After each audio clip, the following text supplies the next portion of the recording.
Alô, galera! Salve, salve! Sejam mais uma vez muito bem-vindos ao canal do Surf 360. Nessa semana com um vídeo novo por aqui, para a gente falar um pouquinho dessa perna havaiana, fim também da etapa em Sunset Beach e o quanto isso tem causado preocupação nos brasileiros. Nossa seleção brasileira foi mal, resultados abaixo do esperado nessa perna havaiana. Então esse é o nosso assunto desse vídeo de hoje aqui no canal do Surf 360, mas antes já peço que você se inscreva por aqui. Se inscreva no nosso canal, ative o sininho para receber as notificações, não perder absolutamente nada. Lembrando que também estamos no Instagram, no @surf360, diariamente com conteúdos imperdíveis. Eu, Maurício Ferreira, estou por aqui mais uma vez com o meu parceiro Thiago Blum para a gente falar um pouquinho dessa perna havaiana e principalmente dessa segunda etapa do calendário de 2024, evento em Sunset Beach, que terminou nesta quarta-feira, dia 21 de fevereiro, e com o título australiano. Jack Robinson foi o grande vencedor, deu show no Finals Day, abusando até dos tubos, uma estratégia que pouca gente esperava em Sunset Beach nesse último dia, e o Jack foi o cara desse Finals Day, passou pelo Ítalo Ferreira nas quartas de final, depois na decisão bateu o japonês Kanoe Igarashi para conquistar o 6º título dele no Championship Tour. Justo, Blum, foi o cara desse último dia, deu show mesmo e vitória merecida nessa etapa em Sunset Beach. Tudo bem, Blum? Um abraço. Fala mal, pessoal aí ligado no nosso canal, mais um vídeo novo pintando por aqui. Foi justo sim, Mal, foi justo porque o Jack foi um dos caras, um dos protagonistas do Finals Day dessa quarta-feira. Foi muito ruim os brasileiros não terem chegado no Finals Day, né? Porque hoje, com o formato que a WSL colocou para o circuito mundial, as etapas podem ter até 3 dias, né? Essa etapa de Sunset no masculino foi decidida em 3 dias, né? No primeiro dia, o Elimination Round, né? O primeiro round, depois a repescagem com eliminação. O segundo dia, com o round de 32 e já as oitavas. E no último dia, a quarta, semi e final. Foi uma pena a gente não poder ver os brasileiros nesse Finals Day, tirando, claro, o Ítalo Ferreira, que foi o único que chegou, porque foi um dia clássico, né? O mar de Sunset chegou, o swell ficou limpo e as finais foram em ondas clássicas. Então foi uma pena os brasileiros não terem chegado. E o Jack, como você me perguntou, como você falou aí, deu um show nesse último dia. A bateria contra o Ítalo foi incrível, épica. O Ítalo surfou muito, né, com estratégias diferentes. O Jack apostando nos tubos, né, o Ítalo nas rasgadas de backside que ele tem no pé. E por muito pouco o Ítalo não avançou. E o Jack, junto com o George Smith e com o John Flores, foram os 3 caras que, durante todo o campeonato, se destacaram um pouquinho ali, saíram um pouquinho mais da curva e entraram nas finais como favorito. O Kanoe Igarashi também, mas a campanha do Canoa foi um pouco mais, entre aspas, modesta, vamos dizer assim. Muita gente estava apostando de quem ganhasse a bateria entre George e John nas quartas seria o campeão. O George eliminou o John, né? Também surfando muito bem. E aí o George caiu diante do Kanoa e na final o Jack colocou o Kanoa em combinação, conseguindo ondas incríveis, notas altíssimas e merecidamente. O Jack provando, né, que como a gente já tem dito já durante os anos passados, e esse ano ele não começou bem em pipe, daqui a pouco a gente vai falar sobre isso, mas é um cara que sim, tem totais condições, principalmente quando o mar fica grande, fica pesado, né, oferecendo outro tipo de condição. O Jack é um cara que a gente tem olhado já há algum tempo para ele e vamos olhar por muito tempo, que é um cara de muito surf, muita raça e uma estratégia perfeita. E o Jack tirou as 2 notas mais altas do evento na chave masculina, primeiro nas quartas de final. O Ítalo estava fazendo assim uma bateria também ali próxima de uma classificação, e aí o Jack encontra um tubo de nota 9,77, passa o Ítalo no somatório e deixa o brasileiro numa situação muito complicada. De fato, o Potiguar não encontrou depois uma outra onda para que ele também superasse a casa ali dos 9, quase batendo uma nota perfeita de 10, para poder ultrapassar mais uma vez o Jack Robinson nesse somatório. E depois, na decisão, o Jack contra o Kanoe Igarashi encontra outro tubo e tira um 9,87. Então foram 2 notas ali próximas da perfeição e que ajudaram e muito o Jack nessa missão, não só de chegar à final, mas depois, consequentemente, de também conquistar o título dessa etapa em Sunset Beach. O Filipinho era o campeão na última temporada dessa etapa e desse evento, mas como o Felipe está fora, então não teve a chance de defender esse troféu conquistado na temporada passada. Agora a Sunset Beach passa a pertencer também ao Jack Robinson. O Canoa na decisão, Blum, de uma certa forma foi uma surpresa, porque a gente já não viu o Canoa ali brigando por algo há muito tempo, né? Surpreendeu também essa presença do japonês na final? Surpreendeu do ponto de vista do que você está falando, realmente. É um cara que, principalmente o ano passado, 2 anos atrás, ele chegou no Finals, né? Fez uma boa temporada em 2022. 2023, ele realmente caiu bastante, ficou fora ali da briga pelas primeiras colocações nas etapas. Mas é engraçado, Mal, porque a gente tem falado já, para quem acompanha mais a gente há mais tempo, que o circuito cada vez está ficando mais equilibrado. E eu não imaginava que esse começo de temporada de 2024 fosse ainda mais equilibrado e deixasse o ranking ainda mais bagunçado depois dessas 2 etapas. Eu não coloco o Canoa no que eu vou falar agora. Eu vou falar do Canoa já já. Mas tem uns caras que aparecem. Como você vai dizer, né? Hã? Nem você concorda com o que você vai dizer, né? Não. Eu vou colocar o Canoa em outra parte do comentário aqui. Eu quero dizer que tem uns caras que apareceram tanto na etapa de pipe como agora em Sunset, que se você botar na banca de apostas para chegar em finais, semifinal e final e tal, esses caras têm porcentagem residual ali. O caso do Barron Mamiya, tudo bem, o Barron Mamiya venceu em pipe, ele é um cara do Havaí, mas se você colocar ele, ninguém colocava ele antes da competição começar como favorito. O Conor O'Leary, que foi terceiro colocado em Pipeline, também é um cara que você fala, deixa ali ele nas oitavas e tal.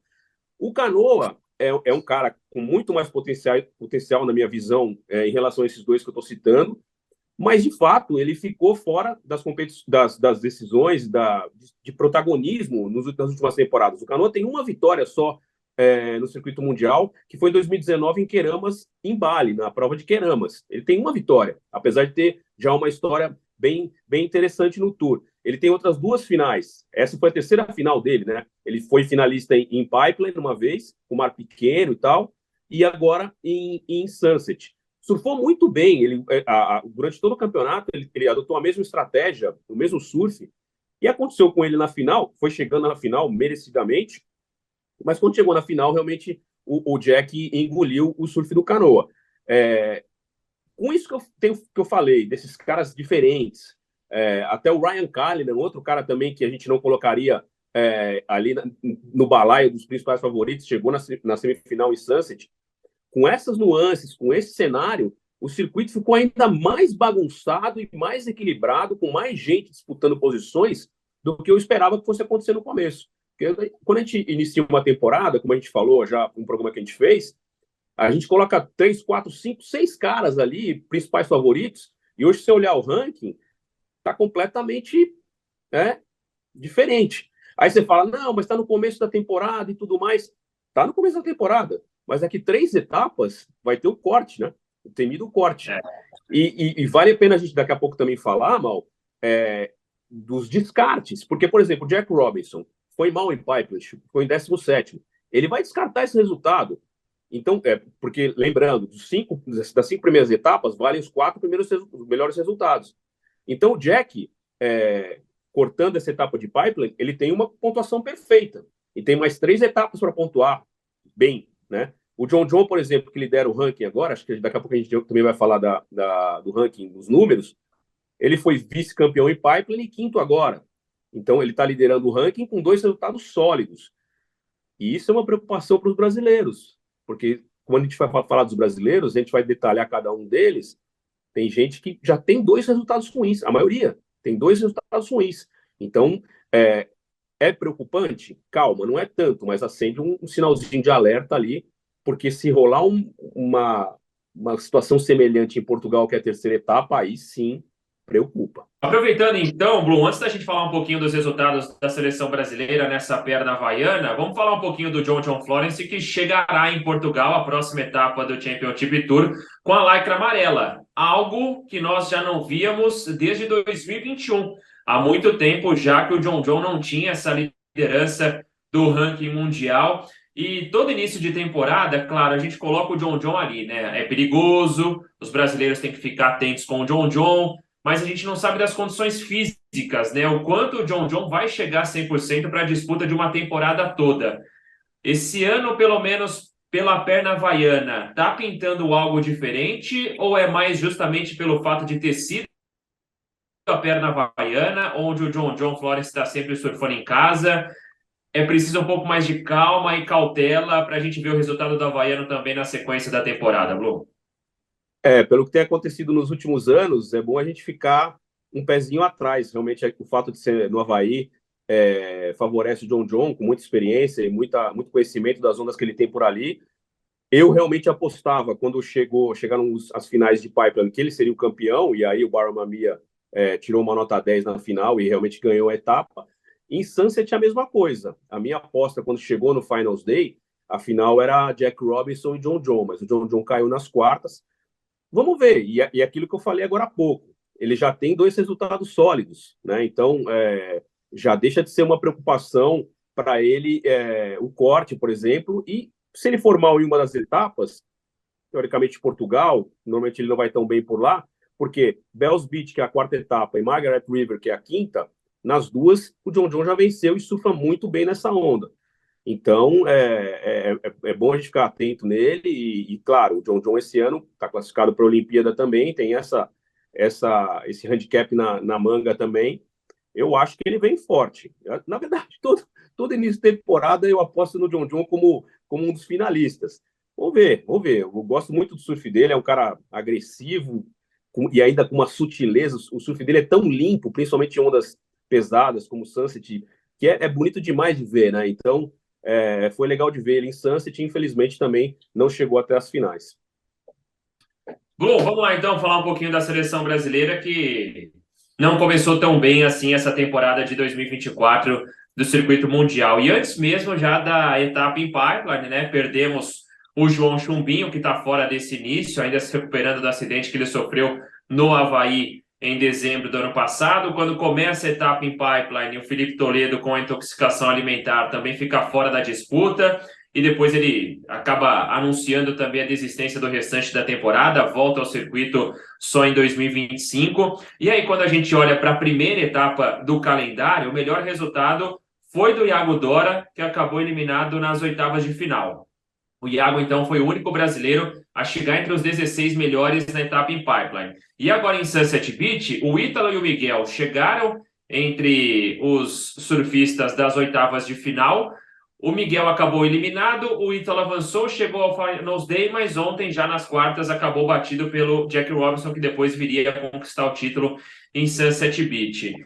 A situação não é boa, Blum, e acho que não dá para fugir disso. E acho que tem um pouco também do quanto nós ficamos mal acostumados com os resultados dos brasileiros nos últimos anos, e aí a gente tem que ponderar tudo isso, tem que colocar na balança de que oscilações são normais e a gente precisa entender o cenário. Quem venceu não são simplesmente quaisquer surfistas, né? Tem também o potencial, mas acho que exige uma reflexão desse início de temporada também da seleção brasileira. Como é que você tem olhado para isso? É normal um cenário que nas próximas etapas deve retornar àquele padrão que nós temos nos últimos anos, dos brasileiros sempre brigando pelo título? O que fica de lição dessa perna havaiana e os resultados ruins dos brasileiros em Pipe e também em Sunset, Blum? Mal, é um pouquinho de tudo que você falou aí. Vamos por partes. Eu acho que realmente, eu não vou usar o termo decepcionante, mas realmente a gente cria uma expectativa muito grande sempre que o ano começa, a partir de tudo que tem acontecido nos anos anteriores, no domínio brasileiro e tudo mais. Em relação primeiro, ao baque de perder dois fortíssimos candidatos, os dois melhores do ranking entre os brasileiros do ano passado, o Chumbinho, que o ano passado em Sunset e Pipeline chegou na semifinal, quer dizer, talvez fosse um dos brasileiros com maior chance de conseguir bons resultados. O Felipe, campeão de Sunset ano passado, deixando o circuito temporariamente também. Então, daí já baixou o nosso score, vamos dizer assim, a força da seleção brasileira de uma maneira muito grande. Aí chega a etapa de Pipeline. Quem que a gente aposta mais? Gabriel. Gabriel não foi bem. Não foi bem também em Sunset. Não encontrou as ondas como normalmente ele encontra. O Iago foi o melhor em Pipeline, mas também em Sunset não conseguiu desenvolver. É bom que se diga, mas eu falei no começo desse vídeo que o campeonato em Sunset foi dividido em 3 dias, né? O segundo dia, que foram as primeiras baterias de mata-mata eliminatórias, o mar estava complicadíssimo. Não é justificativa, porque é aquele negócio, o mar estava igual para todo mundo, mas de fato, o mar estava complicadíssimo, aquela máquina de lavar, como a gente fala, muita onda, muita volume de água enorme, difícil de encontrar o lugar certo no line-up. E nessa complicação, quem conseguia pegar uma onda, achar uma boa, já ganhava uma vantagem. Nesse meio, o Gabriel não se encontrou, o Iago passou uma bateria, desculpa, não passou uma bateria, também não se encontrou. Quem passou foi o Miguel e depois teve dificuldades nas oitavas. Então, foi um começo diferente, mas são ondas. O Avaí normalmente proporciona esse tipo de situação. Também a gente falou antes do circuito começar. Pipeline, por exemplo, é uma onda que até o Kelly poderia brigar por uma vitória, porque é uma onda específica, é um tubo, vem a melhor, quem faz o melhor tubo passa e tal, não sei o quê. Então, é preocupante do ponto de vista de ter sido todo mundo envolvido nesse cenário, né? Todos os caras não terem conseguido os bons resultados, mas ao mesmo tempo é uma situação até normal, porque o Avaí tem uma peculiaridade, tanto o Pipeline quanto o Sunset, que coloca os caras todos no mesmo nível. E como você falou, o nível é muito alto. Você vê os caras que chegaram, a gente falou também dos americanos, né? Cole Hauschman, Cade Madison, o Crosby Colapinto, a gente na expectativa, esses caras nem apareceram no cenário, né? Praticamente não se falou deles, porque a galera que tá toda muito embolada. Então hoje a gente vê o Ítalo é o melhor brasileiro, foi o único que conseguiu chegar numa quarta de final nessas 2 etapas, está em 13º, com um descarte, né? Porque a etapa de Pipeline ali foi 17º, então ele pode descartar. E depois o Iago e o Miguel, né? O nono e o 17º. E lá para baixo, fora hoje da zona de corte de classificação, se fosse o corte, Gabriel, Samuel, DVD, todos com 2 17º, ou seja, vai ter que somar um 17º quando acabar essa primeira metade. Então já é um resultado ruim para eles. Pior que eles ainda, e mais surpreendente ainda, foi o Caio Belli. O Caio, no ano passado e no ano retrasado, começou as temporadas no Avaí surfando demais com resultados, chegando em semifinais. E nessa ele foi um 33º em Pipeline, e esse já é um descarte absoluto, porque ele não tem como ser o pior resultado que pode ter numa etapa, e um 17º, em Sunset. Então, a etapa de Portugal para o Brasil passa a ser muito importante. As outras também. Mas se a galera não conseguir bons resultados em Portugal, aí a pressão sobe realmente de um nível muito alto para as etapas da Austrália, para esse corte, que é o primeiro objetivo de todo mundo seguir no circuito na segunda metade. Então agora teremos uma rápida pausa no circuito mundial para a disputa do ISA Games, onde vale também ali a possibilidade de classificação para os Jogos Olímpicos 2024, e a próxima etapa do circuito mundial, então, em Portugal, entre os dias 6 e 16 de março, nas ondas de supertubos em Peniche. Só passando por aqui rapidamente o ranking desse momento, né? O top 5 tem John Florence na liderança, com Jack Robinson na segunda posição, empatado com o Barão Mamiya, depois George Smith e o Conor O'Leary, então são os 5 primeiros classificados nesse momento. Como disse o Blum, só 3 brasileiros hoje no top 22 que garantiriam a reclassificação já para a temporada de 2025, Ítalo Ferreira, Iago Dora e Miguel Pupo, o restante dos brasileiros abaixo, então, dessa linha de corte. Vamos esperar e também torcer para que o Brasil apresente uma melhora o quanto antes, Blum. Diga lá. Então, aí você passou os 5 primeiros do ranking, aquilo que eu tinha falado. Barron Mamiya é um cara que você fala que vai brigar pelo título quando começa a temporada, né? O próprio George Smith já foi vice-campeão mundial, mas é um dos caras mais experientes, mais veteranos do Tour. Fazia tempo que não conseguia bons resultados. Conseguiu 5º em Pipe, 3º em Sunset. Começou muito bem. Aí vem Conor O'Leary, né? Um cara que você coloca como favorito. O próprio Canoa, que a gente já explicou, vem de altos e baixos. Aí tem o Ethan Ewing, que é o atual vice-campeão, mas empatado com ele o Leon O'Brien, que é um australiano também que a gente fala pouco. Ryan Callinan, mesma situação. Ian Gentil foi 3º em Pipeline, também não é um cara que a gente coloca entre os favoritos. Aí vem Griffin, Jake Marshall, outro cara que, né, Aí vem o Léo Fioravante, esse sim um pouco mais experiente, com um pouco mais de condição, e aí vem Ítalo, Seth Muniz e Maicalani Devô. Quer dizer, você não vê. Primeiro você tira o campeão mundial, né, o bicampeão do ranking, o ranking já fica meio esquisito. Fazer, cara, cadê o Felipe aí, né? Você fica procurando. Gabriel, né? Então é muito doido. De campeão mundial, só tá aí o John, que é bicampeão mundial, e o Ítalo entre esses melhores, né? O Gabriel vem lá para baixo. Tá pegado, tá legal. Eu gosto dessa briga. Fica um equilíbrio bacana, claro, sempre torcendo para os brasileiros, mas o pessoal tá no hip, tá na pegada e o circuito vai ser muito quente esse ano. Lembrando, né, Mal? Lembrando que ainda, como tem a Olimpíada, muitos dos favoritos ao título e a conquista das vagas para o top 5 vão disputar a Olimpíada. Então vai ter aquela tiradinha de foco que essa galera que está chegando, que está se aproximando, pode se aproveitar dessa oportunidade para invadir ali, bagunçar ainda mais a corrida. Não, eu tô com você, eu acho que deixa a briga um pouco mais emocionante também. Sai daquele cenário que a gente via de uma supremacia absurda dos brasileiros nos últimos anos. A minha única preocupação é em relação ao corte, né? O fato do corte no ranking, já depois de 5 etapas, ao mesmo tempo em que a briga vai ficando emocionante para a gente ver quem vai para o finals, mas a situação dos brasileiros a 3 etapas desse corte é o que dá uma preocupada, né? O quanto antes a gente queria já que os brasileiros garantissem essa reclassificação para a próxima temporada. Então, agora no mês de março, tem Portugal, Peniche, depois ainda tem Bells Beach na Austrália, a primeira etapa da perna australiana, e depois, em abril, Margaret River, fechando essas 5 primeiras etapas, e aí teremos aquele corte. Diga, Blum. Não, só para não passar batido, faltou falar do DVD. O DVD está na mesma situação que o Samuel e o Gabriel, foram 2 17º. Com um detalhe, o DVD, nas 2 etapas, surfou bem, só que enfrentou no round 32 o John Flores, né? Então, o DVD também, como veio do Challenger, o ranking dele, o seed dele é baixo, ele vai ter que enfrentar caras sempre que estão lá em cima no ranking.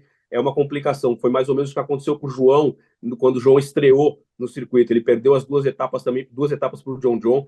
Então é uma dificuldade. Mas o DVD, principalmente em Sunset, surfou demais e pode se recuperar aí nas ondas da Austrália. Tinha faltado falar dele aí. Ô, Blum, para a gente fechar, né? A gente está com toda essa preocupação também do top 22, os brasileiros que já vão garantir a permanência para a próxima temporada. O Felipe está fora desse ano de 2024, mas já com vaga garantida para 2025. O Chumbinho, a gente não tem ainda a previsão de retorno dele, né?